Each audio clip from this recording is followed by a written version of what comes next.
सद्गुरु साईनाथ महाराज की जय। श्री सच्चिदानंद सद्गुरु भरद्वाज महाराज की जय। गुरुदेव दत्त। సద్గురు శ్రీ సాయినాథుని యొక్క సన్నిధానంలో ఆచార్య ఇక్కడ భరద్వాజ మాస్టర్ యొక్క ఆశీస్సులతో ఈరోజు దావాజిగుంట గ్రామంలో మనము మన సంస్కృతి ప్రతి ఆదివారం మనం వివరించుకునే అద్భుతమైన గ్రంథం.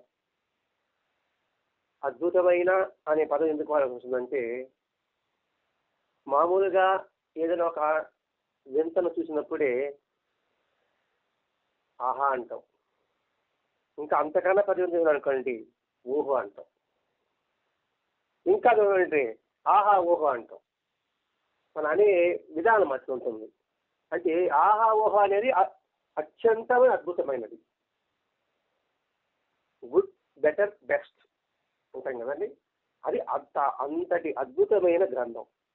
ఎందుకు అద్భుతమైనది అంటే, మన మనసుని గొప్పగా సంస్కరింపజేస్తుంది. మా మనసులో ఉండేది ఏంటి? మామూలు లౌకికమైనటివే.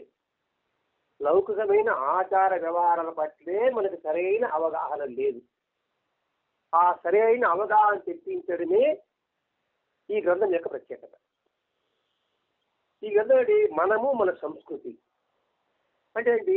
ఇక్కడ మనము మన సంస్కృతి అంటేనే ఏమిటి ఆలోచనలో ఉన్నాం. ఇప్పుడు ఎవరైతే చెప్తే అది అనుకుంటున్నాం. కానీ కారణం మన దగ్గర ఆచార సాంప్రదాయాల్లో ఉన్న దానిలో అంతర్భాగమై దాగి ఉన్న జీవన తత్వాన్ని మనం తెలుసుకోగలగాలి. అట్లాగే మనం ఈ గంధం మొట్టమొదటి దేవాలయం ఎందుకు, నమస్కారం పెట్టాలి, దుని ఎందుకు, ఇట్లాంటివి వస్తుంది. వీటిలో ముఖ్యంగా ప్రార్థన. గృహస్థంలో ప్రార్థన ఎందుకు, దాన్ని ఎలా చేయాలి మనకి తెలుసా? ప్రార్థన అంటే ఏంటి? భగవంతుని కోరికలు కోరడమే అని ప్రార్థన. ఇక్కడ ప్రార్థన ఎందుకు చేయాలి అనే అంశమే మాత్రమే చెప్పుతున్నాను. ఇక్కడ మామూలుగా ఆలోచిస్తే ప్రార్థన ఎందుకు చేయాలంటే కృతజ్ఞత కోసం ప్రార్థన చేయాలి, కోరికల కోసం మాత్రం కాదు. ఇప్పటి వరకు నా జీవితాల్లో ఇంత చేసినావు కాబట్టి, అంటే ఇప్పటి వరకు సంతృప్తిగా ఉంచావు కాబట్టి నీకు థ్యాంక్స్ చెప్తున్నాను. అందుకు దేవాలయాలకు ప్రార్థన చేయడం. అది దేవాలయం కావచ్చు, ఇంట్లో కూడా కావచ్చు. ఆ ప్రార్థన ఎలా ఉండాలి? హృదయపూర్వకమైన సంభాషణ ఉండాలి. మనందరం అనుకోండి, ఏదో మొహమాటానికి మాట్లాడమా, లేకపోతే లోపల ఒకటి బయట ఒకటి పెట్టుకుని మాట్లాడమా, అలా కాకుండా స్వచ్ఛతతో మాట్లాడమా. స్వచ్ఛతతో భగవంతునితో మాట్లాడమే నిజమైన ప్రార్థన. ఇది రామకృష్ణ మనం చెప్తాడు. ప్రార్థన అంటే ఏమిటి? ఫేస్ టు ఫేస్, నిర్మలమైన హృదయంతో, మన వాళ్ళు మనం ఒకటే అనే భావనతో సంభాషణ చేయడం. అది ఎలా ఉండాలి? వినయం ఉండాలి. ఇప్పుడు మనం మాట్లాడతాం అనుకోండి, తెల్లవేసి మాట్లాడడం కాదు, మాట్లాడే విధంలో కూడా వినయం ఉండాలి. దానికి ఉదాహరణ శ్రీరామచంద్రుడే.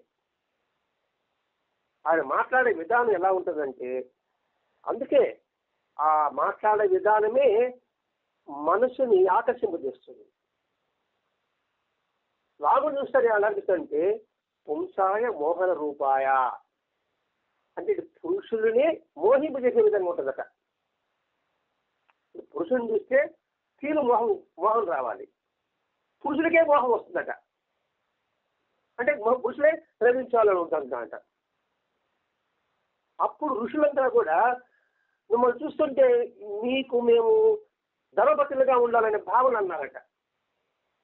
అన్నప్పుడు ఇప్పుడు ఏకపత్ని వస్తుంది. తరువాత జన్మలో నీ కోరిక నెరవేరుతుంది. వాళ్ళే గోపికలు. ప్రతి ఒక్క దానికి లోతుగా అర్థం చేసుకుంటుంది. ఇప్పుడేది ఆ గోపికలు ఎవరు? గజనములు మహర్షులు. గజనములు మహర్షులు వాళ్ళకి అభిలాష, కాంక్ష భగవంతుడితో సరసల్లాపాలని. అటువంటి ఆయనతో సాధించి ఉండాలి. గోపికలు చేసింది ఏదో కామంతో కూడిన ప్రేమ కాదు, సంగీతంతో కూడిన ప్రేమ. అటువంటి ప్రేమ మహర్షులకు ఎలా ఉంటుంది? మహర్షుల కథ ఎలా ఉంటుంది? ఇష్టంతా కూడా ఒకే తత్వం అనే భావన ఉంటుంది, అందరూ మన వాళ్ళనే భావన ఉంటుంది. అటువంటి భావం ఉంటున్నారు గోతులు. ఎటువంటి భక్తి అంటే కృష్ణుడికి వాళ్ళకి ఏంటి గోపికలు ఏంటి, ఇంట్లో పని వదిలేసి ఇంటి చదువుతుంటారంటే వాళ్ళు పని పూర్తి చేసుకుని వస్తుంటారు వాళ్ళు. అన్నప్పుడు కృష్ణుడు నాకు తలనొప్పిగా అన్నాడంట. తలనొప్పికి ఎంతమంది ఎన్ని మందులు వేసినా తగలేదు. ఆయన తెలుగు భరించలేకున్నాడు. ఇక రుక్మిణి సత్యం అందరూ అవసరపడుతున్నారు. ఈ మందుకు తగ్గదు, దీని నివారణ మీరు చెప్పండి అన్నాడు కృష్ణుడు. ఏం లేదండి, ఒక భక్తుడి యొక్క కాలి మట్టి కాంపించుకొచ్చి నాకు దాన్ని తెమ్మెది విరిగి పోతుంది అన్నాడు. నారద మనిషి అక్కడే ఉన్నాడు. పక్క నారద మనిషి నానా అంటారు కదా, ఈ కాలి మట్టి అమ్మమ్మమ్మ నాకు పాప చుట్టుకుంటుంది, నా కాలి మట్టి ఆడి కాల్పించాడు మానేసి. సరే ఇట్లా ఇట్లా అంటే నేను అది వేసిపోయి నారాయణ అనుకుంటూ పోతా ఉన్నాడు. మొదటి ఇబ్బందులు మా కృష్ణుడి తలనొప్ప తెలిసింది వాళ్ళకి. నాకు తలనొప్ప ఏమన్నాడు, నేను భక్తుడి యొక్క కాలి మట్టి కావాలంటున్నాను. అంటే ఆ గోపిక కావాలని అందరూ మట్టి తీసి మూట కట్టించేసారు, ఎక్కువ పొమ్మని. మా పాపతే పోయింది, ఆయన బాగుంటాడు కదా, ఆయన కోలుకుంటాడు కదా. మరి అది మనుషులకి కదా ఉంటుందండి. దీన్ని బట్టి మనం ఎందుకోవాలి, జన్మని పరంపర కర్మ సిద్ధాంత ప్రకారం ఉంటుంది. మనం గ్రహించాలండి. మనం ఏ సంకల్పం అయితే ఉంటుందో ఆ సంకల్పంతోనే తర్వాత జన్మలో అదే మనం వెనక్కి వస్తుంది. అందుకోసం మనకు మాత్రమే సత్యం ఇచ్చాడండి. కరుడుగట్టికి మన మనసుని, పాషాణమైన మన మనసుని దాన్ని శుద్ధి చేయడం కోసమే సత్యం ఎన్నుకున్నాడు ఆయన. కరుడు గట్టిన పాషాణం అంటే ఎలా ఉంటుందండి? అది చాలా భయంకరమైంది. అది అటువంటిది సున్నితం చేస్తున్నాడు. ఆ సున్నితం చేయడానికి నిజమైన ప్రార్థన. ఎందుకు చెప్తున్నది? వినయమైన చెప్పుకున్నాం ఇక్కడ. రెండోది కృతజ్ఞతాభావం. మూడోది ఏంటి? నివేదన. వేదన కాదు, నివేదనతో వినపాలు చేయడం. ఇప్పుడు నాకు పనేదిగా అయినా బాధగానే ఉంటుంది, అయ్యా మిమ్మల్ని దూషించడం లేదు, నేను నివేదించుకుంటున్నా అని. విన్నపాలు వినవలే అంటాడు కదండి. ఎవరండి అది? చెప్పండి పెద్దగా. అది నిజమైన ప్రార్థన. రాముడికి అదే అంటాడు, ఎదురుడిగా మన ఇద్దరు ఎట్లా మాట్లాడుతున్నామో అట్లా నువ్వు నివేదించుకో కాళికాదేవి కన్నాడు స్వామి వివేకానందతో. అది నిజమైన ప్రార్థన. రెండవది మనం చేసిన తప్పుని ఒప్పుకోవడం. ఒప్పుకున్న తర్వాత ఒప్పుకునేసి మళ్ళా చేయడం కాదు. ఆమె అంటే ఆమె అనేసేది మళ్ళీ తప్పు చేసేది, మళ్ళీ వచ్చే తప్పులా ఆమె నా పాపం పోయి ఎలా పోతుంది? అది తప్పును ఒప్పుకోవడమే గొప్ప, తెలుసుకోవడం గొప్ప, ఒప్పుకోవడం ఇంకా గొప్ప, తిరిగి చేయకూడడం మహా గొప్ప. అలా ఒప్పుకున్న తర్వాత మొట్టమొదటి కృతజ్ఞత చెప్పుకున్నాం, తర్వాత ప్రార్థనలా చెప్పుకున్నాం. మూడోది మన పొరపాటుని పశ్చాత్తాపం చెందడం. ఇదే బైబిల్లో పశ్చాత్తాపం ఒకటి చెప్తారు కదండి. మాట చెప్పడం కాదు, దాన్ని నిలబెట్టుకోగలగాలి కదా. అదే తప్పు చేయను అని చెప్పిన తర్వాత ఆ మాట నిలబెట్టుకోవాలి కదా. మరి నిలబెట్టుకోలేకపోతే నువ్వు ఆడే ఒప్పుకున్నట్టు అంటే ఏంటి? దీనివల్ల ఏం వస్తుందంటే నిరంతరము అటాచ్మెంట్ పెరుగుతుంది, సంబంధం పెరుగుతుంది. నిజాయితీ ఉంటే సంబంధం పెరుగుతుందా? నిజాయితీ లేకపోతే సంబంధం పెరుగుతుందా? నిజాయితీకి సంబంధం పెరుగుతుందా కాదు వస్తుందండి. నిజం చాలా చెప్పేది ఇంకో దగ్గర ఇదిదా వీటి సంబంధం మనకి కూడా కదా, అదే సంబంధం చేస్తే మనం చెడ్డ వేస్తాడు, ఆడి పారిపోతాడు. ఎవరంతే కదా సార్, చెడ్డవాడికి మనం సలహా ఇస్తాము, వాడు విరగ పిల్లలు వాడిని మనం ఉన్నాం అనుకోండి, మనం కూడా వాడి గాడిని కట్టేస్తాడు. అట్లాగే జరిగింది మహాభారతంలో. భీష్మాచార్యుడికి ఎందుకు అంపశైలు పడాల్సి వచ్చిందంటే వాళ్ళు రుద్రవేద తప్పు చేస్తారు మౌనంగా ఉన్నారు కాబట్టి. అంటే ఎవరు తప్పు చేసినా నువ్వు అన్ని తప్పులు తొలగించలేకపోవచ్చు కాక సందర్శించు, ఇది తప్పు, వాడు ఒప్పుకోడు, అయినా ఇబ్బంది లేదు. అలా ఉండాలి. అందుకే సత్యము ధర్మము ఈ రెండు ఫాలో అవ్వాలి. ఇప్పుడు అందరిలో భగవంతుడు ఉన్నాడు కదా,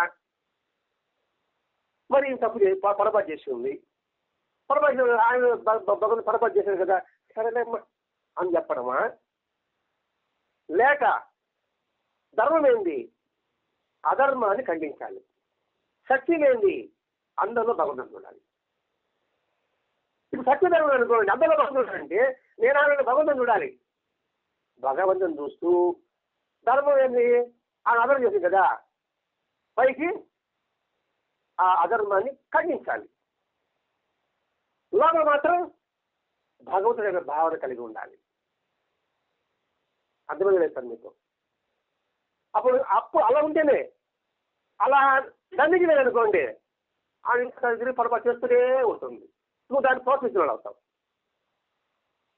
ఇప్పుడు తప్పు చేసే సావాసం చేసినా కూడా నీకు పాపం వస్తుంది చెప్పి గురించి ఉంది కదండి. ఇప్పుడు ఆవిడ ఖండించడం ధర్మం, లోపల భగవంతుడు ఆ రూపంలో ఉన్నాడని తెలుసుకోవడం సత్యం. ఇది మనకి గ్రంథం మనకి నేర్పేది. అది ఏంటంటే అలా ఉన్నప్పుడు మాత్రమే నిరంతరం సంబంధం ఉంటుంది. అది దేవుడితో సహవాసం చేయడం లాంటిది. అప్పుడు మనల్ని మనం ఆయన్ని అత్యంత పరిచయం చేసిన వాళ్ళగా తెలుసుకున్నట్టుగా మనం అవుతాం. ఆయనతో పరిచయం ఉండాలి.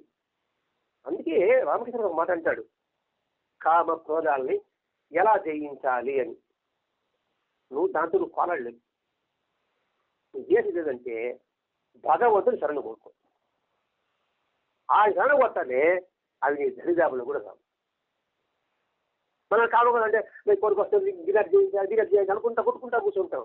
ఎంత కొట్టుకున్నా కూడా రావడంలే. ఆయన కాలు పట్టుకున్నాం అనుకోండి ఇంకా దరిదాపులు అక్కడ రావు. చాలా చిన్న మనం చెప్పినాడు రామకృష్ణ పరమహంస. అంతా కూడా చెప్తాడు, చేపలు పట్టాడు వల వేసేసాడు అనుకోండి, ఆయన కాలం కొన్ని చేపలు చేస్తాయి, అవి వల్ల పడతాయా? దూరం ఉండే చేపలు వల్ల పడతాయి. అందుకు రమణోస్ అంటాడు, శరణాగతే అత్యంత సులభమైన సాధనం. ఏది? ధ్యానయోగము, జ్ఞానయోగము, కర్మయోగము, భక్తి యోగం అన్నీ పక్కన పెట్టేసిన శరణాగతే. నువ్వు తప్ప నాకు దిక్కులే స్వామి అని అనుకోండి, ఇంకేం అన్యాయం చూసుకుంటాడు. ఇక అప్పుడు భగవంతుడు మనకి సంబంధం, అటాచ్మెంట్ అనేది పెరుగుతుంది. అందుకని ప్రార్థన అంటే హృదయపూర్వకంగా భగవంతుడిపై భక్తి శ్రద్ధలతో మనం కోరేది లక్షణమైన నిజమైన ప్రీతితో భగవంతుని కోరటని అర్థము. నిజమైన ప్రీతితో నాకు మోక్షం కావాలి, నిజమైన ప్రీతి ఉంటారా? ఏదో అడగాలి కాబట్టి అడుగుతున్నావు. నువ్వు నాకు కనబడాలి, నిజంగా కనబడాలని అనుకుంటావా? కనబడితే మరి ఏ ప్రమాదమో. కనబడి ఏం చేస్తాడా? ఒరే నువ్వు నాతో రారా అంటాడు, నా పక్కన కూర్చోరా అంటాడు, పోతామా? అందుకని నిజమైన ప్రీతితో కోరు. దానికి ఇంకా మొదట భక్తి కావాలి. భక్తి అంటే ఏంటి? భక్తి అని పదం వాడుతున్నాం. భక్తి అంటే దండం పెట్టడం, గుడికి పోవడం. భక్తి అంటే నిస్వార్థమైన ప్రేమతత్వం కలిగి ఉండడం. అది నిజం భక్తి అంటే. అది ఏ కోరిక లేదు, ఎందుకు నేను ప్రేమిస్తూనే ఉన్నా అంతే. ఇమ్మటి నాకు అభిమానం. ఎందుకు నాకు తెలియదు, ఎందుకు తెలియదు నాకు తెలియదు. అది రాగ, అది నిరాబడి. ఎందుకు మీరు ప్రేమించాలంటే అనిపిస్తూ సూచన ఉండాలంటే మీతో మాట్లాడిస్తూ ఉంటుంది. నీకేం కావాలి? నాకేం పడలే, ఎందుకో అది అనిపిస్తుంది అనిపిస్తుంది. అది నిజమైన భక్తి. భగవంతుడు దాని అబద్ధం ఎలా ఉంటుంది?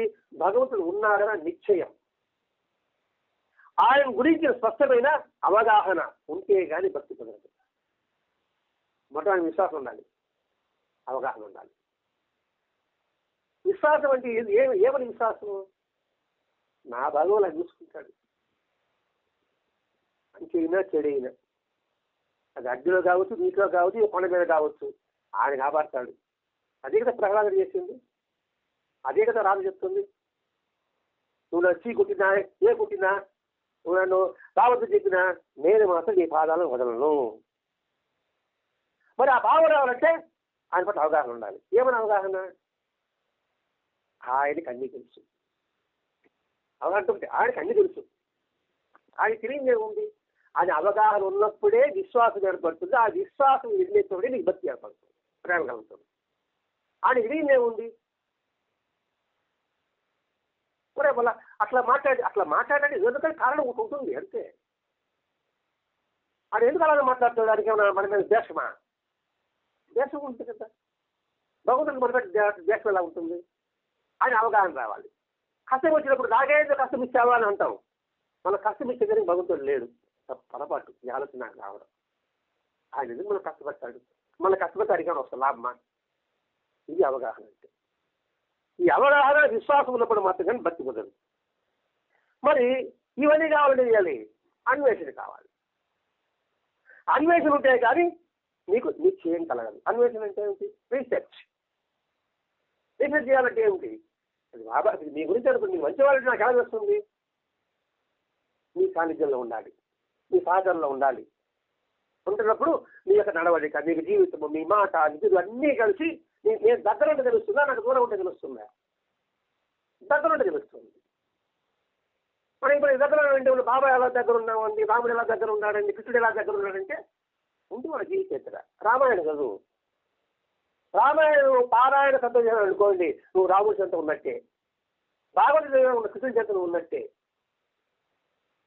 అలాగే బాబా పారాయణ చేసాం అనుకోండి, బాబా చెంత ఉన్నట్టే. మరి అవగాహన ఎలా పోతుంది? మనకి అవగాహన మనకి తెచ్చి పెట్టుకున్నాం. మనం ఏమన్నా ఏదో బలగోళ మాస్టర్ గారు పుణ్యమా అంటూ ఆయన ఏదో పారాయణ అని చెప్పడం వల్ల, ఆ పారాయణ చెందడం వల్ల మనం ఆయన సన్నిధిలో ఉండగలుగుతున్నాం. ఆయన సన్నిధిలో ఉండగలుగుతున్నాం కాబట్టి ఆయన జీవిత విధానంలో జరిగే ప్రతి ఒక్క సంఘటనలో కూడా అందులో మనం మమేకమవుతున్నాం కాబట్టి ఆయన తత్వం మీద మనకు తెలుస్తుంది. అందుకని అన్వేషణ కావాలంటే ఆయన సన్నిధిలో ఉండాలి. ఇది ఇంద్రియాలకు మనసుకు అతీతమైన పరమాత్మ సద్గురువుగా తారసిల్లకే కానీ ఆ భక్తి స్థిరం చెక్కదు. మరి అటు సదుగా వాడు ఎలా ఉండాలి? వాడు మనసుకు అతీతుడైన పరమాత్మ. మనసు కంటే ఒక రూపం, ఈ మనసుకు మించిన అతీత రూపం. అటువంటి సద్గురువు లభిస్తే కానీ తారసిల్లితే గల అంటే కనబడితే కానీ నీ భక్తి స్థిరం చెక్కదు. అంటే స్థిరత్వం అంటే దృఢత్వం కావాలి. దృఢత్వం అంటే ఏమిటి? అటువంటి సద్గుణాలు కలిగిన వాడు మనకు కనబడితే తప్ప అటువంటి బుద్ధులు మనకు రావు. మంచి వాళ్ళతో స్నేహం చేయాలని పిల్లలకి ఏం చేస్తాం? వాటితో ఉండగా వాడికి రోజు 10 గంటలు అనుకోండి, వాటితో కలిసి 2 గంటలు చదువుతాం కదా మనం. అటువంటి వాడు తారసిల్లితే కానీ ఆ భక్తి స్థిరత్వం చెక్కదు.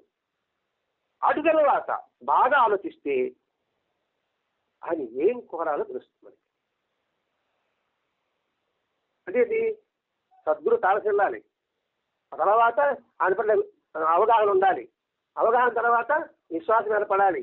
విశ్వాసం ఏర్పడిన తర్వాత ప్రేమతత్వం ఏర్పడాలి. ఇలా ఏర్పడిన తర్వాత ఆయనతో సహచరం ఉండాలి. ఉన్న తర్వాత మనం ఏం కావాలో మనకు తెలుస్తుంది.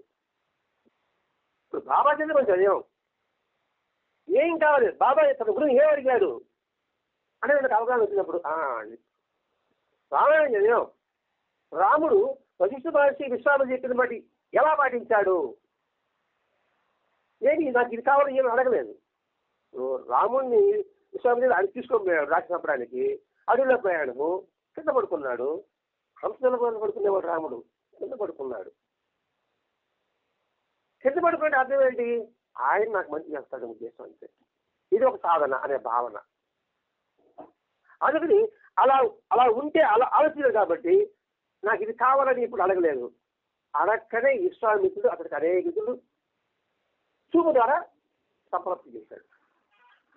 బాబా అదే చెప్తాడు కదండి, నా గురువు ఆయన చదువులో ఉన్నా నేను ఏమి కోరకూడదే నాకు ఆయన సీన్ నాకు ఇచ్చాడు ఉద్దేశంతో. మన ఏంటండి మహారాజు ఏమో పిలిచి అత్యంత పిలిచి రాలా అంటే మనం ఏమడుగుతున్నామంటే ఇక్కడ ఏం చెప్పాడంటే ఒక బీడి మొక్క అంటున్నాడు. ఇక్కడ ఒక ఎంగిలి బీడి చాలా అది లభిస్తే నాకు తీరిపోతున్నా అడుగుతున్నాము అంటున్నాం. మనం కూడా అదే పని చేస్తున్నాం. ప్రయాణం అవుతున్నాం, బాబా నాకు బస్సులో సీటు కావాలనుకుంటున్నాం. క్షేమంగా చేరాలని కోరుకోను. క్షేమంగా చేరడం ముఖ్యమా, సీటు దొరకడం ముఖ్యమా? ఏది ముఖ్యం? క్షేమంగా కోరుకోవడం అనుకుంటున్నాం. మనం మా సీటు అదే కావాలంటాం. ఆయనేమో నీకు సామ్రాజ్యం ఇస్తానంటున్నాడు, నువ్వేమో నాకు ఇంటికి 1 రూపాయి కాఫీ రాస్తానంటున్నావు. నా దగ్గర ధనం రాత్రుగా ఉంది, అడిగేవాడు లేడు. ఎందుకు ఆపుతాడే బాబా? మరి యేసుప్రభు కూడా అడిగాడు కదా, పంటంత బ్రహ్మాండంగా పండింది, పంట కోసే వాళ్ళు పండించమని నేను దేవుడు ప్రార్థిస్తున్నాను అది వాక్యం బైబిల్లో ఉందా లేదా? ఇప్పుడు పంట కోసేవాడు బ్రాహ్మణ కోసం దేవుడు ప్రార్థిస్తున్నాను అని యేసుక్రీస్తు అన్నాడంటే ఆయన ఉద్దేశం ఏంటి? అందరినీ మంచి వాళ్ళు చేయాలి కదా. మరి కొందరే బాగుంది ఆయనకి ఏమన్నా. అదే వెంకటేశ్వర చెప్తాడు. అంటే దీని ఉద్దేశం ఏంటి? వాడు ఎప్పుడూ మనకి మంచి చేయడానికి కృషి చేస్తున్నారు, కానీ మనమే వెనక అడిగేస్తున్నాం. రఘువీర అంటాడు షిరిడీకి అందరూ రండి అంటే మీరు సంకల్పిస్తే కదా మేము వస్తామని అంటాడు రఘువీరప్పుడు అందరే. అప్పుడు ఏముంటాడు బాబా? వాస్తవం గుర్తుపెట్టుకోవాలండి మనం. నేను అందరినీ పిలుస్తా, రావడానికి ఎవరు సంసిద్ధంగా ఉండరన్నారండి. అంటే దీన్ని బట్టి మనం అర్థం చేసుకోవాలండి. ఇక్కడ ప్రతి ఒక్క వాక్యంలోని భావాన్ని మననం చేయాలి. ప్రీతితో ఆయన స్మరిస్తేనే మన యోగక్షేమాలు చూసుకుంటూ ఉన్నాడు. మనం క్షుద్రమైన వస్తువులు వరకు కొడుకుంటున్నాము. అరణ్య చింత ఎవరైతే చేస్తారో వాడి యొక్క యోగక్షేమాలు నేను చూస్తానని కృష్ణుడు చెప్పాడు. అది ప్రమాణం. ఇప్పుడు అరణ్య చింతనంటే ఎట్లా అనుకుంటున్నాం మనం? అన్ని పనులు వేసి ఆయన కూర్చోమనే కాదు, ప్రతి పనిలో కూడా ఆయన ఉన్నాడు అనుకోరు అరణ్య చింతన. ప్రతి పనిలో కూడా ఆయనే. అందుకే నేను చేయు కార్యములన్నీ నీ సేవలకు గాక. ఉదయప్రాణం మీకు దేవుడు చేస్తారు. ఆ 4 పేజీల్లో ఎంతటి మర్మం ఉందంటే 4 పురుషార్థాలు మనకి వెంటనే ఈ జన్మకి వచ్చేస్తుంది. ఆ ఉదయ ప్రార్థనలో ఉన్న ఆ 4 పేజీలు కానీ మనం అవగాహన చేసుకోగలిగితే, అది చేస్తున్నది విశ్వాసం ఉండగలిగితే. ఇప్పుడు మహాత్ముడు తారసిల్లాడు అన్నాడు. ఆ గ్రంథమే మహాత్ముడు యొక్క స్వరూపం. అయినప్పుడు అది అరణ్యచింతన అవుతుంది. ఎప్పుడైతే అరణ్యచింతదో మనకి యోగము క్షేమము. యోగం అంటే మనకు సంప్రాప్తి ఇచ్చేది, క్షేమం అంటే అది వెళ్ళిపోకుండా క్షేమంగా లాభంగా రామంటారు. పదవి క్షేమంగా లాభంగా రా. ఏది పని పడతానో అది శుభం జరగాలి, ఆ శబ్దం లాభం రా. అది యోగక్షేమాలు నేర్చుకోవాలని చెప్పుకున్నాడు కదా. అల్పమైనవి ఏమో కోరితే అవి ఒకవేళ పూర్వపుణ్యం నెరవేరచ్చు, అది లేకపోతే నెరవేరదు. ఒకవేళ నెరవేరినా ఇంకా ఇంకా దేవిస్తామనే పదం, దేవిస్తా ఉంటామన్న పదం అనేది దేవుడిస్తూనే ఉంటాం, అది తప్పనిసరి అవుతుంది. చివరికి ఆ క్షుద్రమైన కోరికల పట్ల మనం అబద్ధం, దొంగతనం, అసూయ వంటి ప్రబలి మనకి భగవంతుడు దూరం చేస్తాయి. శుద్ధమైన కోరికలు నెరవేరలేదు అనుకోండి, అబద్ధం చెప్పినా అది నెరవేర్చుకోవడానికి ప్రయత్నం చేస్తాం. ఇప్పుడు అబద్ధం చెప్పామంటే మన జన్మ పనులు ఎలా పోవాలి? మన దానికి ఎలా వెళ్తుంది అది? అందుకే బాబా సత్యాన్ని అంటిపెట్టుకో. ఎప్పుడైతే అసత్యం అంటే భగవంతుడు దూరం అయిపోతాడంటే. అసత్యం అంటే ఏంటి? అజ్ఞానం చీకటని అర్థం. సత్యం అంటే వెలుగని అర్థం. ప్రార్థన బలమైన మందు లాంటిది. దానికన్నా కూడా 2 వైపులా పదుల కత్తి లాంటిది. ఎంత జాగ్రత్తగా ఉండాలి. పండు కోసుకోవాలా, పళ్ళు తగ్గట్టుకోవాలా, అంటే నోట్లో పళ్ళు తీసుకుంటామా, పండు కోసుకో, అది ఏలు కోసుకోబాక. అందుకని ఇప్పుడు రాక్షసులు తపస్సు చేశారు, వరాలు పొందారు.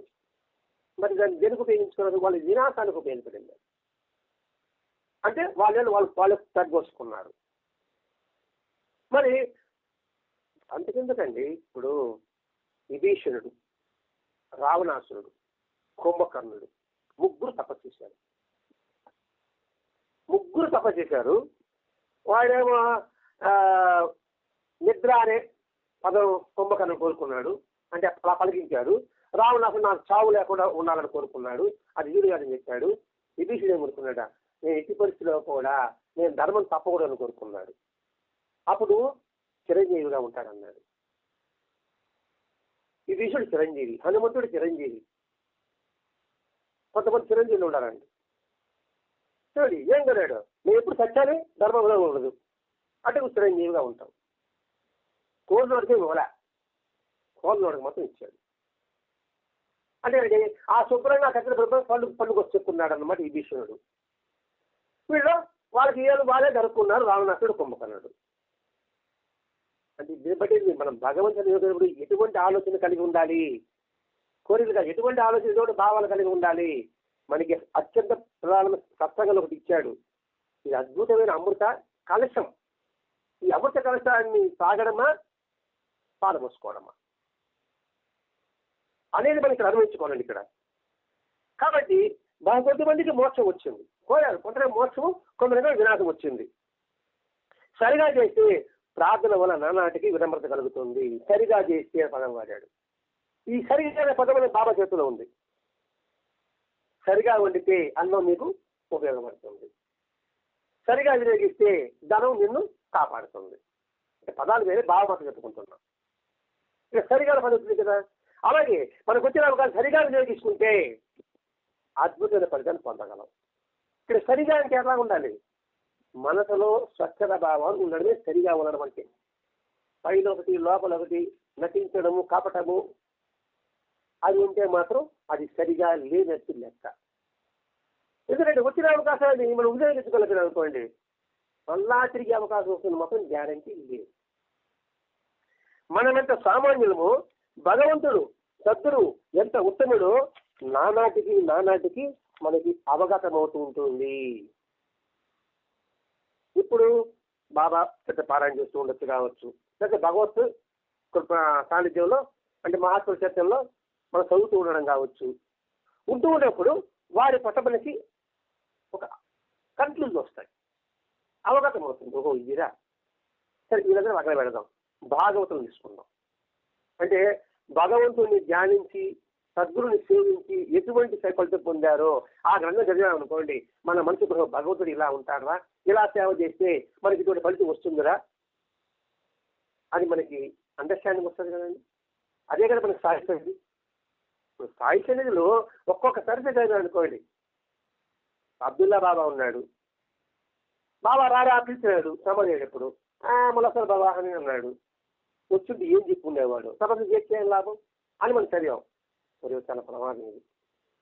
పెద్దవాళ్ళు ఇప్పుడు పిలిచిన మనకు వెళ్ళాలి, ఏం సందేశం వస్తుందో తెలుసుకోవాలి అని ఒక్కొక్క ఆలోచన వచ్చింది. బయాజీ పటేల్ సార్ బాగా బలవంతుడు కాదు, పెట్టిన బాబా స్నానం చేస్తే బాబా ముద్దులు కూతురు పెట్టేవాడు అనమాట. అబ్బా నేను మహాబలవంతుడు అనుకున్నాడు. బాబాని చూస్తే బాబా లేదు. అహంకారం మన పనికిరాదురా. అందులో భగవంతుడు ముందు మన భగవంతుడు అందులో ఉన్నాడు కదా. భగవంతుడా మీ ముందు అహంకారం పరిచా నిందులో భగవంతుడు పని నేను చూపించినట్టు లెక్క. అప్పుడే గర్వానికి ఏంది అతను రాసుకుంటాడు బయటపడ నాకు ఈ రెండు తెలిసింది. అది అవగతం అవడం అంటే. ఆయన చెట్టుని జవదాటడం నానాటికి మరీ భయంకరం అవుతుంది. ఎప్పుడైతే ఆయన మాట వినకుండా పోతామో అది తెనవేసుకుంటుంది, పాపాలు తెనవేసుకుంటుంది. అందుకే నానాశేషం ఇన్సార్లు చెప్తాడు, వస్తే మాట్లాడు బాబా. ఎందుకు బాబా మాట్లాడు, నేను చెప్పిన వాడితో మాట్లాడుతూ నాకేం పని అన్నాడు, నేను చెప్పింది వినను వాడితో నాకేం పని అన్నాడు, నేనేం వినలేదు బాబా అన్నాడు. ఇంటికి వస్తే నీ గుట్టే పెట్టు కసురుగా బాగా చెప్పాను, నువ్వు కసురుకున్నావు కదా అని దాదాపు 2-3 సంఘటనలు నానాశేషం దొరికాడు. ఒక దేవాలయం డబ్బులు ఇస్తామన్నాడు, నీకు డబ్బులు దొరకలేదు, మీరు కనపడతారని నేను ఆటదాకా పోయి ఆటదాకా పోతే ముళ్ళ కప్పటి తీసుకునే వీడికి వచ్చాడు మా బాబా మాట్లాడాల. డబ్బు లేదు తప్పు అయ్యా, రేపు మీకు ఇస్తావు, డొనేషన్ ఇస్తామని చెప్పు. అది వాళ్ళకి కాదండి, మనకి కూడా అనుభవించుకోవాలి. లేకపోతే ఏమవుతుంది, అదే భయంకరం అవుతుంది. అదే ప్రార్థన అవగాహన చేస్తుంటే మనం భక్తులము, సాధకులము, జ్ఞానులము అని చెప్పుకోవడం ఎంతవరకు? అది అహంకారం తప్ప ఇంకేం లేదు. అది ఎంత అల్పమో చూసుకోమంటున్నాడు. ప్రజలు ఎవరిపైన అధికులుగా భావిస్తే, నాకన్నా నేను అధిగా చెప్పాను నా కోప కూర్చున్నట్టు లెక్క.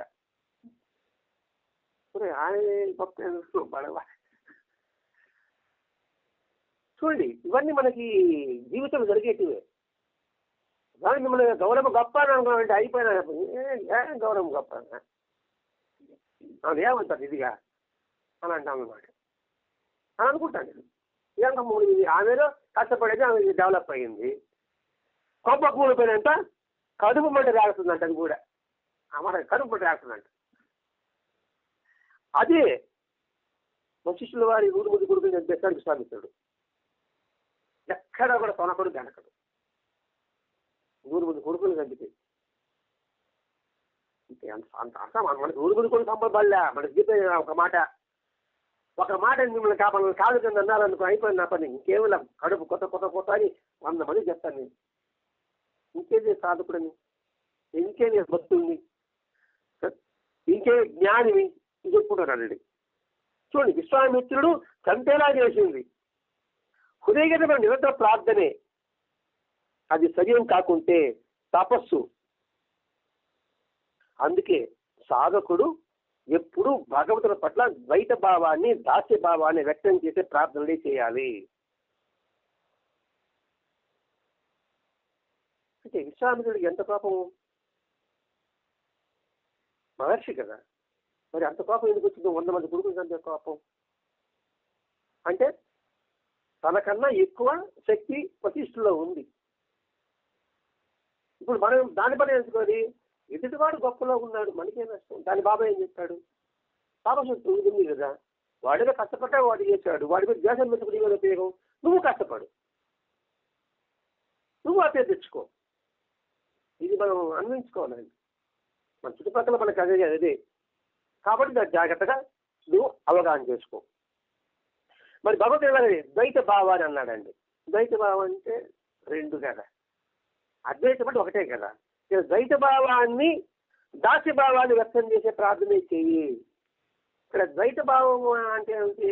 భగవంతుడు నేను ఎదురు మాట్లాడుకుంటున్నాను అనే భావంతో వచ్చేది.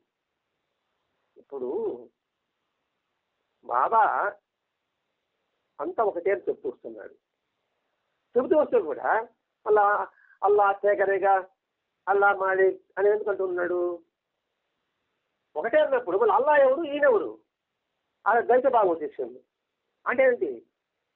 మనము ఆ విధంగా ప్రార్థన చెయ్యి, ఎదురుగా పేస్ట్ మాట్లాడుతున్నట్టుగా పెయ్యి, ద్వైత భావాన్ని అలవర్చుకో. ఆ ద్వైత భావాన్ని అలవర్చుకుంటూ దాస్య భావాన్ని వ్యక్తించాయి. మనం మందబుద్ధులం కదండి. ఎదుటిగా ఒక వ్యక్తి, ఒక వస్తువు కనబడితే తప్ప మనకు అర్థం కాదు. లోపల అంతా ఒకటే ఉన్న భావనే, కానీ బాహ్యంగా చూస్తే నువ్వు నేను. నువ్వు పొరపాటు చేశారు, నేను తిరుగుతున్నానంటే అర్థం ఏంటి? నీ పొరపాటు నువ్వు వేరు, నేను వేరు భావం చెప్తున్నాను కదా. ఆ భావాన్ని వహించు, ద్వైత భావాన్ని వహించు, దాంతో దాస్య భావాన్ని ప్రదర్శించు. దాస్య భావం అంటే సరే సేవకుడు అని యజమాని. ఈ దాస్య భావంలో మళ్ళీ గుర్తొచ్చేది ఎవరంటే హనుమంతుడు. అంటే రామాయణ ప్రకారం చూసుకుంటే, ఇక్కడ బాబాజీ చూసుకుంటే మేగుడు, బయాజీ పాటిల్, వేగే, వీళ్ళందరూ అదే కదా చేసినట్టు. ఆ దాస్య భావాన్ని వ్యక్తం చేసే ప్రార్థనే చేయి. అంటూ సాయి మనకు మార్గం చూపాడు. నేను భగవంతుడు బానిసను అని అన్నాడు కదండి. అంటూ భగవంతుడి గర్వానికి యజమాని అని ప్రార్థన నిరంతరం చేస్తుండేవాడు. మాస్టర్ గారు చెప్పాడు. మన 10 అనుకోండి. ఎందుకు ఈ 2 పదే అనేవాడు అంటే మనకి ఎరుక కోసం. అల్లా మా భగవంతుడి యజమాని అంటే నేను బానిసను, అల్లా అత్యాకరేగా ఆయన గొప్పవాడు అని నిరంతరం చేస్తుండేవాడు. ఆయన అంతటి వారే అలా చేస్తే మనం ఎలా చేయాలో నువ్వే ఊహించుకో. మనకి ఛాన్స్.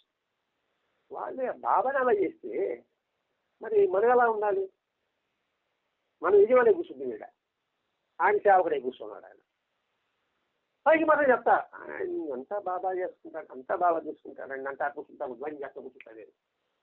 నాకు అడిగితే ఎప్పుడు బాబా నువ్వు అని అంటా ఉంటుంది. ఇప్పుడు బాబా 12 సంవత్సరాలు కేవలం వ్యాపారగతిని గడిపాక అన్నాడు.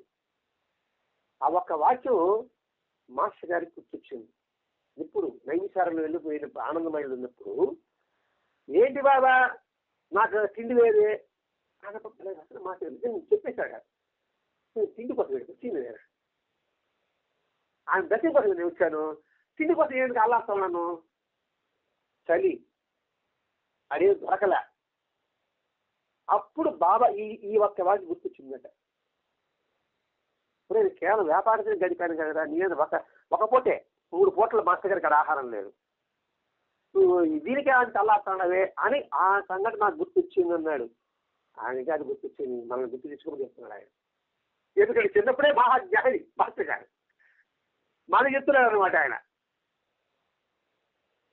అంతేందుకు ఒక పూట్ల పూల పచ్చడి నాలుగు లేకపోతే పెద్ద అరుగున్నది, దేవుడు బాళ్ళ పచ్చడి లేకపోతే నాలుగు పెద్ద అరుగు, ఇంత కూరలతో వల్ల దేవుడు అరుగు. కాబట్టి మన అనుభవించుకో. నమ్మిన పంచే క్రమంగా యజమానికి యజమాని అవుతాడు. నమ్మిన పంటే యజమానికి యజమాని అవుతాడు. ఇది చాలా ప్రాక్టికల్ ఉందండి. ఎవరికి విశ్వాసం ఉంటాడో వాడిని ఓనర్ చేస్తాడు. ఆ సందర్భాలు కొన్ని ఉన్నాయి, వాడు గుర్తింపు పడేస్తాడు అంతే, వాడే అన్ని చూసుకుంటాడు. అంటే ఆ యజమానికి వీడి పట్ల అంతటి విశ్వాసం. అందుకని బాబా పక్కనే మాస్టర్ కూర్చోబెట్టుకున్నాడు. అది ఉద్దేశమా? ఆయన మాస్టర్ వినయము అద్భుతం. అందుకని నువ్వు రారా నా పక్కన కూర్చో, నా స్థానం ఆక్రమించుకో. సాయి మాస్టర్ మొట్టమొదట ఇక్కిరాల భరద్వాజ, ఆ తర్వాత ఆచార్య ఇక్కిరాల భరద్వాజ, ఆ తర్వాత మాస్టర్, ఆ తర్వాత సాయి మాస్టర్. అది యజమాని చేశాడు. ఇప్పుడు ఒంగోలుకి వెళ్ళాం అనుకోండి, మనం ప్రత్యేకంగా చూస్తున్నాం కదా, ప్రదక్షిణలు మాస్టర్ గారి సమాధి ప్రజలు ఎక్కువ చేస్తుంటారా, బాబా సమాధి ప్రజలు ఎక్కువ చేస్తున్నారా గమనించండి. కావాలంటే మాస్టర్ గారు దగ్గరే ఉన్నారు అంటే ఇక్కడ ఎక్కువ తక్కువ కాదు, ఆయన చేశాడు. ఆయన చేసిన మన ఎక్కువ తక్కువ చెప్పడం ఇక్కడ. ఆ యజమాని చేశాడు. ఎందుకు చేశాడు అది కూడా మనం ఆలోచించాలండి. దానికి భాగవతంలో ఉంది. భగవంతుని సేవించే భక్తులను సేవిస్తే ఆయనకి ప్రియం అంట. ఇదే కుచేరుడు కొట్టాడు, నీ పాద సేవ నువ్వు చేయాలి, నీ ఆ పాదాలను ఆశ్రయించిన వారితో నాకు నెయ్యము. నీకు ఎవరైనా పాద సేవ చేస్తాడో వాళ్ళ స్నేహం ఏర్పరచు అని కోరాడు. ఇప్పుడు ఏమయ్యాడు, రాదా నీతో స్నేహం ఆయనతో మాకు స్నేహం చేయించుకో అని మనం ప్రదర్శన చేస్తున్నాము. అందరికి కూడా మన పరిచయం మాస్టర్ గారికి కాదు, ఇక్కడ మాస్టర్ గారికి బాబా సేవ చేసే మాస్టర్ గారితో మన అనుబంధం ఎందుకోవడానికి మనం ప్రయత్నం చేస్తున్నాం. ఈయన అభిమానించాలనుకోండి, ఈ సేవించాలనుకోండి, ఆయన మహా సంతోషపడిపోతాడు. అందుకు ప్రమాణం చెప్పుకోరు వాడిని, ఏదో మాస్టర్ గారు గొప్ప అనుభవం తక్కువని కాదు. కుషేరు ఏం కోరాడో మనం అదే ఇక్కడ చేసుకుంటాం అన్నమాట. కారణం యజమాని సర్వానికి ఆ బంటు పోయి ఆధారపడతాడు. మనకి ఇక్కడ పత్తిపూడి వేణుగోపాల్ రెడ్డి లాయర్ ఉన్నాడు, ఇంత మీకు తెలుసు సార్. ఆయనకి పక్కన రమణయ్య గారు ఉంటాడు అనమాట. రమణయ్య గారు అన్ని సలహాలు ఇస్తాడు. కోర్టులో కూడా మిగతా లాయర్లు ఆ రమణయ్యని పోయి ఏ సెక్షన్ రాస్తారు అనమాట. అంటే ఏ సెక్షన్లో రాయాలని సంగతి అది కూడా కౌజ చేస్తుంటాడు అనమాట ఇక్కడ. అంటే అతను యజమాని ఎంతగా మమేకమై ఉంటాడు, చదువుకోకపోయినా కూడా. ఎగ్జాంపుల్ చెప్పుకుంటున్నాను సార్. అలాగే ఇక్కడ ఇస్తున్నాడు, ఆయన ఎప్పుడే బంటిపై ఆధారపడతాడు, అది చెప్పినట్లే వింటాడు. మేము స్వయంగా చూసాడు రమణయ్య ఏం చెప్తాడో అదే బండిగా చెప్తాం సెక్షన్ ప్రకారంగా. అందుకు బహుమతిగా ఏమి ఇచ్చాడు, తన స్థితినే ప్రసాదించాడు. ముందు రమణయ్య కలవట్టాడు అంటే తన స్థితినే ప్రసాదించాడు. బాబా యొక్క స్థితిని ఎవరికి ఇచ్చాడు, మాస్టర్ గారికి ఇచ్చాడు అన్నమాట. చూడండి దాస్యానికి ఎంతటి ప్రాముఖ్యత చెప్తున్నాడండి ఇక్కడ. అల్లా నాలే కదే కాదు, ఉదయం కాదు, దానికి అర్థం వివరణిస్తున్నాడండి ఇక్కడ. యేసుక్రీస్తు మరణించక ముందు అనుకున్నాడండి, ఎందుకు బాబా మాస్టర్ బైబిల్ బాగా ప్రతి ఒక్క దాంట్లో పెట్టాడు, ఎందుకంటే అర్థం చేసుకోవడం కోసంగా. ఆయన తర్వాత ఎవరు నాయకత్వం వహించాలనుకున్నారండి, ఎందుకంటే వీళ్ళే పట్టించేది నలుగురు యేసుక్రీస్తుని. ఒక వారు గద్దె వేసుకుంటారు, ఆయన పోతారు, అది ఎట్లా సిద్ధపడుతుంది, ఇది ఎవరు ఆధిపత్యం వహించాలా అని పెద్దమంది మాట్లాడుకుంటున్నారు నలుగురు. అప్పుడు యేసుక్రీస్తు లోపలికి వచ్చాడు, అప్పుడు మాట్లాడేశాడు. ఆయన మీరు ఎట్లా చెప్తారా అంటే ఆయన ఒక చెంబు తీసుకుంటే వాళ్ళ పాదాలు కడిగాడు, ఆ నలుగురు పాదాలు కడిగాడు. కడిగిన తర్వాత అంటాడు, ఎవడైతే సేవకుడు వాడే నాయకుడు. అంతే, ఎవరైతే సేవకుడు వాడే నాయకుడు సార్. స్పష్టంగా చెప్పాడు బైబిల్లో యేసుక్రీస్తు. మరి ఎవరు సేవ చేస్తున్నారు? యేసుక్రీస్తు భక్తులు క్రిస్టియన్ అంటారు, వాడు ఎవరు సేవ చేసిస్తాడు. అలాగే హిందూ ధర్మంలో కూడా ఒక క్రిస్టియన్లో కాదని హిందూ ధర్మంలో ఉన్నారు, సనాతనం ఉంటున్నారు. సనాతనం ఏం చెప్పింది? అతని ఆలోచన చెప్పింది. మరి వాళ్ళు ముస్లిం పెట్టడం ఏంటి? ఇప్పుడు మనం కూడా చెప్తున్నారు కదండి. సో వివేకానంద సనాతనం గురించి స్పష్టంగా చెప్పాడు చికాగోలో. మరి వివేకానంద మనం పూజిస్తూ ఆయన విరుద్ధంగా ప్రవర్తిస్తున్నాం. కానీ సమయం అంటే మనమే కరెక్ట్గా ఉన్నాం కదా, వాసుడు మానవ కట్టుకున్నాం. వాళ్ళు కట్టుకుంటే కట్టుకుంటే నువ్వు ప్రార్థించు, సర్వేదిన శుద్ధిరాభవంతు, యోగాసం శుద్ధిరాభవంతు. అలాగే ముస్లిం వాళ్ళు జిహాద్ జిహాద్ జిహాద్ అంటారు. అది యుద్ధం ఏమో బాహ్యం కాదు, ఆత్మ సమనం లోపల ఇండియాతో యుద్ధం చేయి, అది ప్రవక్త చెప్పింది. అలా కాకుండా మొత్తం నాశనం ఇవ్వాలని వాళ్ళు ఒక పక్క, మీరు సైతాలని వీడు ఒక పక్క. మన హిందువులు ఏమంటే వాళ్ళకి పరిమాణాలు మందే గ్రేట్ అని వీడు ఒక పక్క. మనది హిందూ మతం కాదు సార్, హిందూ మతం ఇక్కడ పెట్టుకున్నారు, మన సనాతన ధర్మం అన్నమాట. కానీ హిందూ మతం మనం కల్పించుకోవడం ఇక్కడ పెట్టుకున్నాం. వీడ సనాతన ధర్మం ఎప్పటి నుంచో ఉంది, ఆ ధర్మం అంతే, అదే మతం. ఇంత ఎవరైనా ఉంది ఇక్కడ. ఇప్పుడు దాని ఉదాహరణ రమణ చెప్తాడు, దాస్యభావంతో రమణమసుడి జ్ఞాని చిరకాలం సేవించాక సాధ్యమవుతుంది. అంటే ఏంటి? జ్ఞాన మార్గంలో అత్యంత తీవ్రమైన దాస్యభావం. అదే జ్ఞాన మార్గం భక్తి మార్గం కన్నా కూడా దాస్యభావమే శ్రేష్టం. ఇది రమణ మహర్షి చెప్పిన మాట. సత్య దాస్యమ శరణాగతే శ్రేష్టం అని చెప్పాడు రమణ మహర్షి. ఆ శరణాగతే మార్గాల కిషోర న్యాయం. పిల్లి పిల్లలు పెట్టండిగా, పిల్లి పిల్లలు పెట్టేస్తుంది, దానికి పిల్లలు జ్ఞానం నడుస్తుంది, ఎక్కడో ఉంటుంది వాళ్ళ అమ్మ గబగా పట్టుకుంటుంది. ఆ కేక వేయడమే శరణాగతి. అది దాస్యంలో ఉన్నదంటే దాన్ని ఎలా చేయాలి? వివేకంతో తెలుసుకోవాలి. ఆయన దగ్గర ఉంటే సరిపడు, వాళ్ళకి తెలివి కావాలి, వివేకం కావాలి, విచిత్రం కావాలి. చూస్తున్నప్పుడు మనం అర్థం చేసుకోవాలి. ఆయన సర్వజ్ఞుడే కదా, సర్వవ్యాపుడు కదా, ఆయన తెలియదే ఉంది, నాకు అసలు తెలియదా అని భావన కలగడం వివేకం. ఆయన తెలుసుకుంటే ఇంకా ఇది కోరాలి అని అనిపించదు. కోరాలి అన్న భావనే రాదు. అదే ఒక ముస్లిం రబియా అనుకుంటా, ముస్లిం ఒక గొప్ప మహాత్మురాలు, సాధకురాలు. ఆయన తీవ్రంగా జబ్బు చేసింది. ఇద్దరు సాధకులు వచ్చారు ఆయన చూడడానికి. వచ్చిన తర్వాత పరిశుద్ధమైన ప్రార్థన కలిగిన వాళ్ళు ఈ జబ్బుని సహనంతో ఉంటారు అన్నాడు ఒకడు.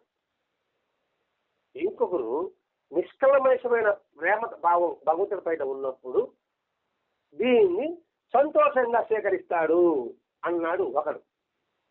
ఆయన ఏమన్నదంటే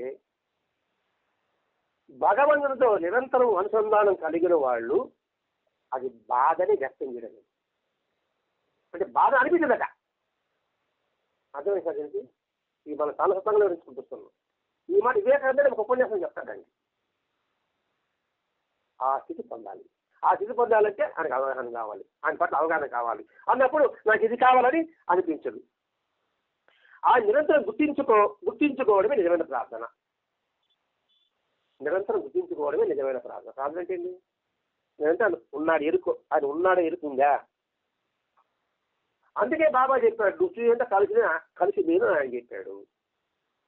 భగవంతుడు కృష్ణుడు ఏం చెప్పాడు భగవద్గీతలో?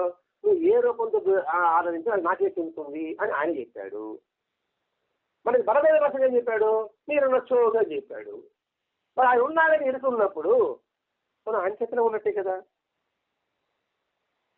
అట్టి ప్రార్థన మన నడవడిని, మన భావాలు సంతరిస్తుంది.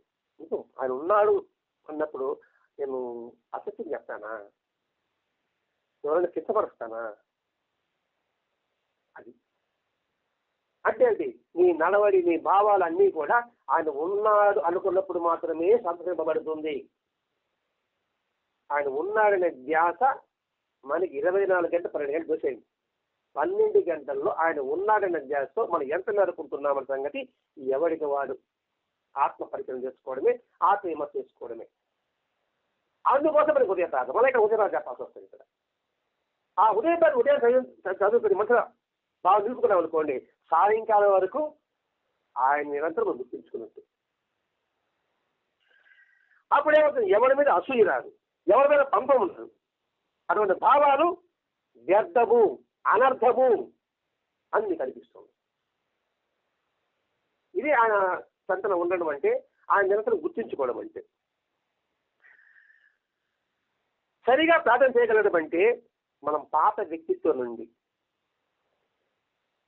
కొత్త వ్యక్తిత్వంలోకి మరలా జన్మించడమే సరైన ప్రార్థన. ఇంతకుముందు మనం ఎలా ఉన్నామో దాన్ని వదిలిపెట్టాం, ఇప్పుడు పద్ధతిలోకి వచ్చాం అని గుర్తుపెట్టుకోవడం ప్రార్థన. అప్పుడు అదే ద్వితత్వం అంటే.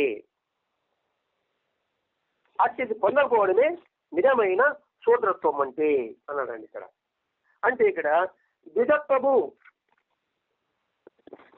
అంటే 2 సార్లు జన్మించడం ద్వితత్వం. మామూలుగా బ్రహ్మచారి ఒక జన్మ, తల్లి గర్భంలోకి వచ్చినాడు.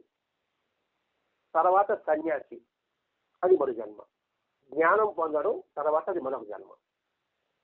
అందుకని వాళ్ళకి పెండం పెట్టుకుంటారు, కానీ చనిపోయాను నేను అనేసి. ఆ తర్వాత అలగొడుక్కుంటారు, అది మరొక జన్మ.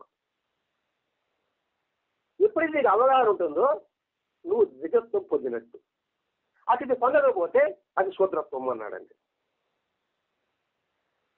మనకి ద్వితత్వం ఏంటి? ఇప్పుడు శూద్రత్వం అన్నాడు, 4 వర్ణాలు: బ్రాహ్మణులు, క్షత్రియులు, వైశ్యులు, శూద్రులు. అంటే శూద్రుడు అంటే తక్కువ అనే కదా భావన ఉంది. ఇక్కడ శూద్ర అంటే శాస్త్రంలో అజ్ఞానం అని అర్థం అండి. వాస్తవం అదే కదండి. ఇప్పుడు మనకేం తెలుసండి, మనం అంతా శూద్రులమే, మనకేం తెలియదు. బ్రాహ్మణులు, వైశ్యులు, క్షత్రియులు ఉపనయనం చేసుకుంటారు, గాయత్రి మార్చుకుంటారు. అంటే ఏమిటి? ఎప్పుడైతే గాయత్రి పడుతుందో వాళ్ళ తర్వాత జన్మని. ఆ గాయత్రి పడతానే అంటే జన్యం అంటారు. దానికి 9 గోవులు ఉంటాయి, 3 ముళ్ళు ఉంటాయి. 3 ముళ్ళుకి ఒక్కొక్క ముడికి 3 దారాలు ఉంటాయి. ఎప్పుడైతే అది మెడ మీద పడతానే బ్రహ్మవిద్య మహేశ్వరుడు యొక్క తత్వం అనే భావంతో నిరంతరం ఉండాలి వాళ్ళు. అది జ్ఞానం కలగడం అంటే. మనం అందరం శూద్రులం కదా. అంటే మనకి అజ్ఞానం, మనకు తెలియదు. కాబట్టి నువ్వు తెలియడం పోతుంది అని చెప్పడం అండి ఇక్కడ. శూద్రత్వం అంటే మనల్ని కించపరచాలని కాదండి. ఇక్కడ ఏం చెప్పాడు? ద్వితత్వం అంటే 2 జన్మలు. ఎప్పుడైతే వాడు ఉపనయనం చేసుకుంటాడో వాడు జ్ఞానం పొందినవని అర్థం. వాళ్ళు ఉన్నారా లేదా ఇక్కడ చర్చ కాదండి, దాన్ని అర్థం చేసుకుంటున్నాం. అది లేకపోతే శూద్రత్వం అంటే ఏమిటి? చీకట్లో ఉన్న వాళ్ళని లెక్క. మనము చీకట్లో ఉన్నాం. మాస్టర్ గారి పుణ్యంలో మరొక జన్మ ఇచ్చాం. ఇది అందరూ ఒప్పుకుంటా ఉన్నాం. మనకి ఈ ఆలోచన వచ్చిందంటే మనం మరొక జన్మలో ప్రవేశించామని అర్థం. అంటే ఇదే శూద్రులే బ్రాహ్మణత్వం పొందిన వాళ్ళు ఉన్నారు, శూద్రులే రాజులు పరిపాలించిన వాళ్ళు ఉన్నారు. దానికి ఉదాహరణగా ఛత్రపతి శివాజీ చెప్పుకుంటారండి. ఛత్రపతి శివాజీని శూద్రుడు అని అంటారండి. రాజ్యం పొందారు లేదా అంటే వాళ్ళు కింద స్థాయికి దిగిపోయేదానికి అవకాశాలు ఉన్నాయి. మనకు పై స్థాయి వేరే అవకాశాలు మనకి ఇచ్చాడు. ఇప్పుడు ఈయన కింద స్థాయికి పోకూడదని ఆలోచన మనకు వచ్చింది. ఇప్పుడు పోతామని కన్నా తర్వాత పక్కన పెడదాం, పోకూడదురా, మనం ఇక్కడికి మనం పై స్థాయికి పోవాలి అనే అవకాశం మనకి బలవంతం మనకి ఇచ్చారండి. ఎప్పుడైతే ఆలోచన వచ్చిందో మనం జ్ఞానం వైపు అడుగులు పెట్టినట్టు. అందుకే బాబాను మనలో ఒక హీనజాతి వాడు ఉన్నాడు, వాడిని తరివేయాలి, అని బాబా చెప్తాడు. గిరిజనుడు అంటే ఏమిటి? మీరు తక్కువ కులం వాడని కాదండి. ఇప్పుడు వెంకటేశ్వర మాలమాదిగలు అన్నాడు అక్కడ. ఇక్కడ మాలమాదిగలు అంటే ఇక్కడ అలా కులాన్ని ప్రశ్నించలేదు, భావాన్ని ప్రశ్నించాడు ఆయన. ఒకవేళ ఆయన కులాన్ని ప్రశ్నిస్తే ఏనాల్సి ఆయనకు వచ్చినప్పుడు ఆమెకు ఎందుకు గౌరవిస్తాడు ఆయన వెంకటేశ్వరాన్ని? ఒక ముసలావిడి బాబా గారికి అన్నం పెట్టడానికి వస్తే ఆమె ఎందుకు ఆదరిస్తాడు? సాకిని బాబా ఆదరించాడు, భాగవతాన్ని ఆదరించాడు, మనకి రామానుచారు ఆదరించాడు. ఇక్కడ వాళ్ళు కులమని కాదు, వాళ్ళ భావాన్ని, అజ్ఞానాన్ని, చీకటిని ప్రశ్నించడము. అభిమాన మమకారాలతో అలాంటి వాళ్ళ సాంగత్యం చేయడం కూడా మనలో నటి దుర్గుణాలపై వ్యామోహం మిగిలి ఉన్నట్లే. ఎవడైతే అజ్ఞాన చీకటితో మనం స్నేహం చేస్తామో మనం కూడా ఆ చీకటిని పడిపోతాం. నిజమైన ప్రార్థనలో భగవంతుని రూపమైన సద్గురు యొక్క గుణగుణాలను స్మరించాలి. అందుకే మహాత్ముడి గుణాలను కీర్తించు, మహాత్ముడి యొక్క మాటల్ని 10 మందికి చెప్పు, మహాత్ముడి నిరంతరం సాంగత్యం చెయ్యి అని శాస్త్రం. అందుకని గుణగాలను ప్రార్థించాలి. అందుకు పూజ. ఎందుకు ఆ అష్టోత్తరం పూజ చేస్తుంది, సోడసారి పూజ చేస్తున్నామంటే ఆయన గుణగాలను గుర్తు తెచ్చుకోవడం కోసం. అదే రేపు మన బుధవారం మాస్టర్ గారి ఆరాధన మనం జరుపుకోవడానికి ఉద్దేశం. కాబట్టి రేపు బుధవారం వరదాది మాస్టర్ గారి ఆరాధన. తిథి ప్రకారం, డేట్ ప్రకారం అయితే ఏప్రిల్ 12 వస్తుంది. తిథి ప్రకారం చైత్ర శుద్ధ సప్తమి, రేపు బుధవారం వస్తుంది. కాబట్టి బుధవారం ఇక్కడ ఈ దావోదరుడి గ్రామంలో కూడా ఆ రోజు పూజ ఎవరింటి అనుకొని ఉదయం 10 గంటలకి పూజ ప్రారంభించుకుందాం. చిత్తశుద్ధితో ఆత్మపరిశీలన చేసుకుని మనల్ని బలహీనతలను పరితాపంతో ఆయన మనవి చేసుకుంటే అప్పుడు అది నటిస్తుంది, ఆయన పట్ల మన మనసు లగ్నమవుతుంది. అది నిజమైన పశ్చాత్తాపం. మన చేతులు మన పొరపాటును ఆయన చెప్పుకోవడమే, తిరిగి ఆ పొరపాటును చేయకూడదని ప్రయత్నించడం. నోటితో ప్రార్థన వల్లించి మనోభావాలని హీనమైన రీతిలో పెట్టుకుంటే అది ఉపయోగం ఉండదు. పైకి మాటల ప్రార్థన చేసుకుంటూ లోపల బాగుంటే అది ఫలించదు. మన మనోభావాన్ని ఆచరణమైన చేసిన మనం దాన్ని ఆచరించవలే. మనలో బలహీనతకి ఇచ్చిన విలువ ఆయన మాట ఏం లేదనుకోండి, నేను చేయలేకపోతున్నాను అంటే ఏమిటి? ఆయన మాట కన్నా ఈ నా బలహీనతకే ఎక్కువ ప్రాధాన్యత ఇచ్చాను. మరి చేయలేకపోతున్నానండి, ఏదో ఒక చెడు అలవాటు నాకు ఉంది. చెడు అలవాటు ఏమి లేదండి, ఇతన్ని అనవసరంగా మాట్లాడడం నాకు చెడు అలవాటు, ఇతర వీళ్ళు అపవాదులు వేయడం ఒక చెడు అలవాటు. అయ్యో నేను చేయలేకపోతున్నానండి అంటే దీనికి ఎక్కువ విలువ ఇచ్చాను, దాని విలువ అని స్పష్టంగా చెప్తున్నాను. ఇక్కడ కేవలం ఆయన ప్రేమ స్వరూపం కనుక మనల్ని చావు దెబ్బకొట్టకుండా మన అవివేకాన్ని ఉపేక్షించి ఊరుకుంటున్నాడు. మన మాట చెప్తున్న ఎందుకు అని గమనున్నాడు, ఎప్పటికైనా మారుతారు కదా అని వెయిట్ చేస్తా ఉన్నాడు.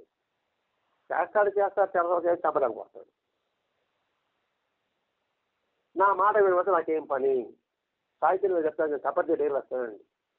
అందరికీ లోకానికి పిచ్చి పెట్టింది, అందరు కుదురమైన భావాలతో ఉన్నారు, వారు చెప్పింది నేను వినను, వారు ఎందుకు సహాయం చేయాలి అంటారు చూడండి. 1910 అనుకుంటా సాహిత్య నిధిలో ఎందుకు ఆ మాట అన్నాడు ఆయన? ఆయన గుర్తుపెట్టుకోవాలండి. ఇక్కడ అపారమైన కరుణతో సద్గురు రూపంలో మన సంస్కృతంలో చూస్తూనే ఉంటారు. అప్పుడు మనం ఆయన ఏం కోరాలి? ఆయన ఇంత ప్రేమ స్వరూపుడు మనం ఏం కోరాలి? ఇలా చేయకుండా ఆయన కోరడం మనకి మొహం ఎలా తెలుస్తుందండి? ఆయన చెప్పినట్టు చేయకుండా నాకు ఇది చెయ్య, నేను వాళ్ళకి ద్వేషించిన నాకు మాత్రం మంచి చెయ్య, దాన్ని ఎవరు మాకు ద్వేషించకూడదు, మొహం చెల్తుందా అని అంటాడు. ఏ రాను అన్నమాట అన్నవారు అంటాడు. ఏం మొహం పెట్టుకుంటాము? ఇంత గుర్తి ఆడికి పోయినాం అనుకోండి, బాబాయ్ అడిగితే ఏరా ఆడ పని వీడికి వచ్చేవారు అన్నాడు అనుకోండి, ఏం చెప్తాను సమాధానం చెప్తాను. తల ఉంచుకోవాల్సింది. మనం తల ఉంచుకునే విధంగా మన ప్రవర్తన ఉండకూడదు. మనం ఎవరు ఏది చూపించే విధంగా మనం నడవలేకుండకూడదు. అది నిజమైన ప్రార్థన. రెండు గుర్తుపెడతారు. నిజమైన ప్రార్థన అంటే ఇది. ఎందుకంటే మనం సంస్కరించుకోవడం కోసం. ఎలా చేయాలంటే ఇదే, మనం ఎవరు ఇలా ఏది చూపించకూడదు, తప్పు చేయించావు అనుకోండి. అందుకే ఏమంటాండి, నువ్వు ఎవరికి భయపడబాక, నీ ఆత్మ కానీ చెప్పుకో, నీ మనసు చెప్పుకో. ఎందుకంటే అందరికీ మనం నేర్పించలేము. ఒకరో మన నీ ఆత్మసాక్షే నువ్వు చెప్పుకో. నువ్వు సైడ్ పట్టి చేసేవాళ్ళు దీన్ని చెప్పు. ఈ శాస్త్రం చెప్పాలనుకోండి చాలు, మిగతా వాళ్ళు ఎవరనుకున్నా పర్వాలేదు, పక్కన పెట్టి గో హెడ్. ఎవరనుకున్నా నేను ధర్మంలో ఉన్నానా లేదా, సత్యంలో చెప్పేది నాకెలా తెలుస్తుంది, ఆయన గ్రంథాన్ని పక్కన పెట్టుకో. నాలో వచ్చిన ఆలోచనకి ఆయన ఏం చెప్పాడు చూసుకో. అలా చూసుకుంటున్న తర్వాత కరెక్ట్ అనిపించిందా, డోంట్ కేర్, వాళ్ళతో మనకి పనిలే. ఇంకా నేను భగవద్గీత ప్రకారం నడుచుకుంటున్నా అని చెప్పుకోవడమే నిజమైన ప్రార్థన. ప్రార్థన ఎందుకు? ఒకటి మనం సంస్కరించుకోవడానికి. ఎలా చేయాలి అంటే మనం చేసే ప్రతి పనిలో కూడా ఆత్మహత్య చేసుకుంటూ నీ ఆత్మహత్య చెప్పుకుంటూ ఉండు. సర్వము నీవే అనే భావన కలిగి ఉండు. సింపుల్ చెప్పుకోవాలంటే నిజమైన శరణాగతి చేయడమే ప్రార్థన అని ఈరోజు మనకి వరదాని మాస్టర్ గారు తెలియజేయడానికి ఆయనకి శతాది కృతజ్ఞత తెలియజేసుకుంటూ స్వస్తి. श्री सच्चिदानंद सद्गुरु साईनाथ महाराज की जय।